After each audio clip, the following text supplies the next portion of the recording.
స్వామివారికి కళ్యాణంలో భాగంగా చూటిక పఠించడం జరుగుతుంది. అనంతరం స్వామివారికి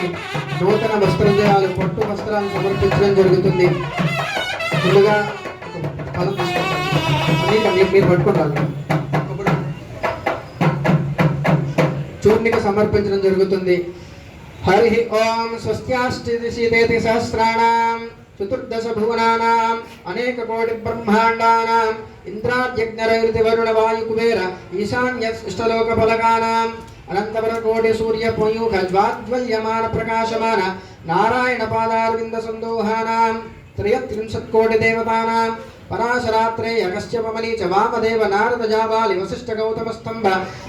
బోధాయనక హిరణ్యకేశ వాల్కిల్య ఆంగీర్ష కుంభ సంభవ కపిల సౌనిక వరతంతు యాజ్ఞవల్క భృగద్వాది మునీనాం గర్భమందిర సుఖసారికా మంటప మధ్యరంగమస్థాన మంటప సౌధారంతరళ చతుస్తంభ రత్న వేదికాది మహామంటపానాం వాజపేయ పౌండరీక అతిరాత్ర నరమేధ పశుమేధ అశ్వమేధ రాజసూయాది శతక్రతూనాం నిత్యోత్సవ పక్షోత్సవ మాసోత్సవ అయనోత్సవ సంవత్సరోత్సవాది మహోత్సవానాం ఉద్యజుస్సవ అధర్వాణాది చతుర్వేదానాం నాలాయనాది దివ్య ప్రబంధానాం తర్క వేదాంత మీమాంసాది శబ్దశస్త్రాణాం రామాయణ భారత భాగవతాది అష్టాదశ పురాణ వేదీనాం